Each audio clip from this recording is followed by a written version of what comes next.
Thank you for tuning in. This is Nana, keeping you in the know. If you like the information I provide on this channel, please hit like and subscribe so I can continue to bring you important updates and keep you in the know. Today we're going to discuss, will there be a second stimulus check? And I want to start off with some updates. This week, Wednesday, May 13th, is the deadline to provide the IRS your direct deposit information. You can go to the Get My Payment tool on IRS.gov and add your direct deposit banking information if it is not already known to the Internal Revenue. That way your payment can be sent by direct deposit instead of you're having to wait on a check by mail. The other update I wanted to provide is that SSI recipients payments should also go out this week. It was said that those payments should go out mid-May, and the Internal Revenue indicated on Friday that those payments should be going out on May 13th as well. I'm going to get right into discussing if there will be a second stimulus check. The first stimulus package provided $8.3 billion for treatment, research, and health measures. The second stimulus provided $100 billion for sick leave and unemployment benefits. This is where the additional $600 per week for unemployment recipients was included. The third stimulus provided $2 trillion to small businesses and provided the stimulus checks to individuals.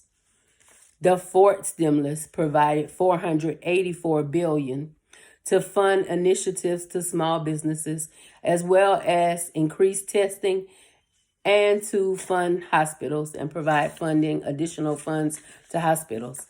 Despite over $2 trillion in stimulus initiatives, many Americans still believe that additional measures need to be taken. Nancy Pelosi has also stated that additional assistance should be provided. Many are still hurting. So what are some of the initiatives that's being considered or discussed? Currently, the Senate is discussing a number of measures that can be taken to help alleviate the problems that's being faced by many. One that's being proposed or considered is the Emergency Money for the People Act. With the Emergency Money for the People, it provides $2,000 for an individual, $4,000 for married couples, and an additional $500 for each child up to 3 children. This would be payments made monthly. It will also include college students. It would include dependents that were claimed on someone else's tax returns. It would include 16-year-old dependents and older. It's unlike the previous stimulus that didn't include 16-year-old and older dependents or didn't include college students. So this would be a monthly assistance made to recipients. Another proposal that's being considered is the Automatic Boost to Communities, also known as the ABC bill. The way that this would work is you would be provided with a preloaded debit card, and it would have $2,000 on it. Each month, the card would be reloaded with another $1,000. These $1,000 payments would continue until the end of the crisis, and then they would continue to be paid until a year after the crisis is declared as ending. There's another proposal that's also being considered. This proposal is the Getting America Back to Work Act.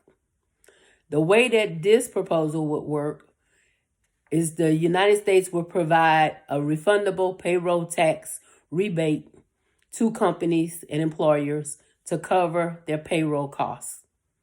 So this is something that would try to help to alleviate some of the burden on unemployment, to incentivize and get employers to rehire. The next proposal is the waive rent and mortgage for a year. The way that this would work is anyone would be eligible to have their rent or mortgage expense waived, not delayed, not put off, but totally waived. So you would not be responsible for it. You wouldn't have to worry about incurring any type of delinquencies or late fees. The rent and mortgage could be covered by HUD, which is the Housing and Urban Development. I can see an issue with this. The last two proposals I want to discuss is the pandemic premium pay for essential workers and also the Patriot Pay by Senator Mitt Romney. These proposals are similar. They are both aimed at providing assistance and help to essential workers. With Mitt Romney's proposal, the Patriot Pay proposal, what it seeks to do is it would increase the pay of essential workers by $12 per hour. For instance, if someone is earning $10 per hour, under this proposal, they would be earning $22 per hour. This would result in an additional $1,900 per month for that individual, which is in line with what unemployment insurance. So essential workers will receive time and a half added to their pay in the form of a hazard pay or a pandemic premium pay. So considering all of those proposals, all of them have good points, but it's something to consider. And keep in mind, there are multiple legislative proposals that's being discussed and considered right now in Congress. What it's going to require is that Congress agrees. What you can do if you would like to see some part of these proposals pass is reach out to your congressman. Let him know that you think these proposals are or are not a good idea, because that's what they rely on.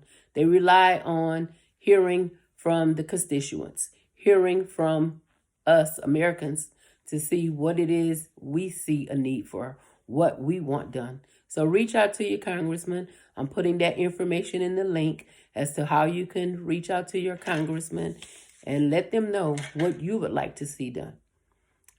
And again, I want to thank you for tuning in. This is Nana, keeping you in the know.